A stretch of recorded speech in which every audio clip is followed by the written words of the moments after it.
What's up, everybody? This is going to be another video on my 94 Camry, my daily driver. We're going to be doing a radiator replacement, just a walkthrough, kind of how-to. This particular motor is like, I think it goes through maybe 3, possibly 4 generations of Camrys, so it is very similar and should be the same for any of you that have either of those first few generations. This is a 94. I know it goes at least till like 2005, I think. Don't quote me on that. But anyways, this radiator, I'm not sure if it's the original or not. I got the car when it had 120,000 miles. It's got like 170 on it now. I've never replaced the radiator, but there's a fat crack right here. Yeah, you can see it. Definitely, it's about this big. Didn't leave me stranded, thank God. I just picked it up and noticed the smell through the air vents with the AC, and nothing bad happened, so prevented any catastrophic failure of not having any fluid. So we're gonna go ahead and take care of this. Okay, so the first thing we're gonna do is drain the fluid. Apparently, that would be the obvious thing to do. So first thing I'm gonna do is take off the radiator cap. Now there's no pressure, you know, the car's been sitting for days, but when you get to the drain plug underneath, when I put the car up in the air, you'll see this is gonna allow it to drain a lot quicker and more efficiently. So that is the purpose for taking that off first. Alright, got the car up in the air. Next thing we're gonna have to do is remove this cover. They got 10mm bolts going all the way across here. I don't know, there's like maybe 10 of them. You got to do that in order to get to the drain. Alright, cover's off, and it accesses the bottom portion of the radiator here. You can see we've got the drain plug, couple connections here with hoses, sensors, lower radiator hose. So some things that need to be taken off before you can just pull this bad boy out. But we're going to start with the fluid, like I said. So this is just a twist off. Should just be able to unscrew and start draining. Fortunate enough to have a hello, and that is what can happen right away. Even when you think you are most prepared, shit still happens. Well, that's probably going to be the most exciting thing on this video, so there it is. Still draining, but that's the aftermath of, yeah, draining it. I'm going to put some kitty litter on this. Okay, next thing to do on this list is to go ahead and remove this clamp and hose. So for those who may not know, this is your transmission line hose. On a lot of automatics, the transmission fluid will go through a cooler that's on the radiators, built into the original radiators. So this is just some transmission fluid that was, you know, in the line here. Nothing to be afraid of. It will drain out, and it will, you know, you may think that you did something wrong, but it's totally what you have to do. And if you're impatient and you don't want to sit around and watch it drain till it's empty, just take the plug that comes on your new radiator and use it to stop it so you can move forward. Alright, so now I'm moving over. This is also another transmission line. So before I go ahead and open this one and get shit poured everywhere, I'm going to go ahead and disconnect this sensor, which I think is a coolant temperature sensor. I could be wrong, that's just my guess, but I'm going to get this out of the way. Alright, I got the sensor removed, and I'm ready to take this hose off now and spill some more. Okay, we got the second transmission line removed there. Last thing to do here is remove the lower radiator hose. Some fluid's probably going to come out of there, so just be prepared. I can't say that I've ever done a perfectly clean radiator replacement, so just be prepared to get a little dirty. Okay, lower radiator hose is removed. Minimal fluid coming out because most of it was drained out of the system already, but there is still a little bit, but not much at all. Okay, so everything is apart as needed down here. There are 5 things that you have to remember. You got 2 of your transmission lines. You have your drain plug, which you need to do first, your sensor, and your lower radiator hose. So once you have all that taken care of, you can move to the top and start taking stuff apart up there and ready to pull it out. Alright, back on the ground here and start removing stuff off the top. So things to recognize and be aware of. we've got a couple sensors here. We've got an upper radiator hose. We've got the overflow hose here that runs to your reservoir. We have another sensor right here on the left side, or passenger side. And that's basically it. You got these two mounts that hold it in place. Notice how this shakes a little bit. I'm going to try and MacGyver something to make that stay firm when I put the new one in place. But those are the things that have to be removed. Okay, everything up top is disconnected. The bolts that are used on these mounts to hold the radiator in place are 12mm.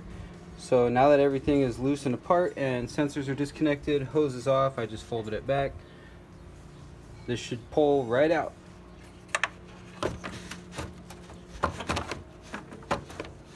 Just like that. Alright, I'm going to set this down and see what's going on. Alright, so the thing that was holding me up is this little clip right here connected to the fan assembly.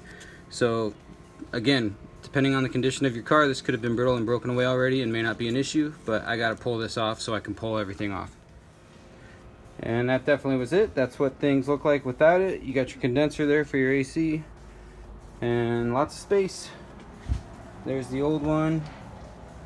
Not too bad. It just got hot, you know. In Arizona things get hot here around this time, and it just expanded finally and took a crack. So not too bad, but it is what it is. Alright, so now that the radiator is out, we have to take the fan assembly off. Some of you may look at this and be like, hell no, I don't want to get into it. It's really not that bad. All you gotta do, 10mm again, it seems to be a theme here. 10mm, 10mm, 3, 4, 5, 6, 7, and 8. It's super easy to just follow around. You just take that off and you put it back on the new one.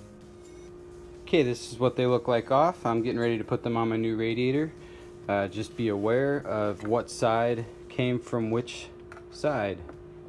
I don't think it'll fit any other way, but it might.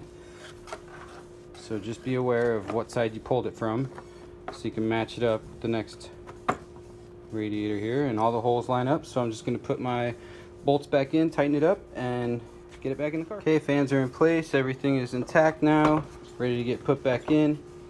One thing I do want to make sure you're aware of is that when you take your old radiator off, chances are you're still going to have these little boots right here connected to it. You're going to want to take those off because these are basically your lower mounts for your radiator. If you toss this and these are on it, you're kind of SOL. So make sure you get these taken off.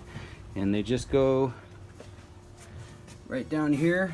There's a little spot for it that just fits right in, and then your radiator will rest on top of that. So just make sure that you get rid of that you find these and that they are in place. Another thing you're gonna have to do and be aware of before you toss the old radiator is you have to take this sensor out. So the new one only came with a little twist plug, like a little bung. So you actually have to take this out and put it in your new radiator. So it's just twist off now that you broke it loose. And we can just put it on the new radiator. Don't touch anything there because it is a sensor, so you want to be careful. So I'm going to put the phone down and do this. Okay, I got the sensor in place. Keep in mind when you tighten this down, not to over tighten because you are still dealing with plastic. This isn't an aluminum, it's a plastic radiator. The size to this, I forgot to mention, is a 3/4. So when you're taking it off your old one, you'll need a 3/4 either deep socket or open end wrench, and that'll get it off for you. Alright, so the next thing to do is just reverse your steps. You know, put your lines back on, your sensors back in, your lower hose. I'm about to put my lower splash cover back on, and then I'll be able to tighten things up from the top. Okay, so back up top, we're just going to reverse our steps. We're going to put our sensors back in place. We're going to do our mounts. I'm going to get something there to make that nice and firm. We got a sensor over here. My upper radiator hose is just going to go back in place. I got my little coolant hose too right there that's going to go right here. So we're just back tracing our steps, and pretty soon we'll be topping it off with fluids and starting it back up. Alright, so trying to figure out a way to MacGyver these mounts to sit a little firmer and hold the radiator in place better. So I'm just taking some hose that I have lying around. I kind of cut it to the width of this, and then I split it down the middle. And basically, all we're going to do, your mounts are going to fit within these grooves here. So I took this hose, and I'm just going to lay it on top like that. And in theory, I should be able to take my radiator mount right over the top here, and when I snug it down, it should snug it in place and little to no movement. So let's see how that works out. Okay, after MacGyvering the mounts a little bit and getting that hose underneath, check this shit out. This thing is not budging, not moving at all. Remember how it rattled before? So that is one good hack that you can take to the bank. It will help, especially in my case. I'm not trying to buy new hoses, to go along with this radiator replacement, or new mounts, or those new boots I showed you that are at the bottom. Some people go all out and they do that, but in my case, I'm trying to save all my money for my damn Lexus build, so I'm doing the bare necessities of what I need to get by and making shit up as I go, as you can tell, and it worked just fine. So keep that in mind if you ever need to do that, and have some hose or something that can kind of fill the space a little bit to firm it up. Alright, so the last thing to do here is top it off with some antifreeze and / water. Again, I'm going economical here, so I just went with this universal O'Reilly's crap.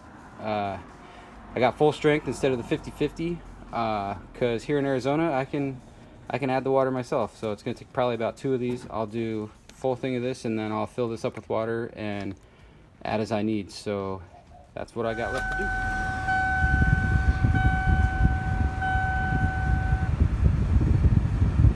Alright, so I already started the car once before just to get some more, but it's sitting pretty right under half like it always has, so I think this is a done deal.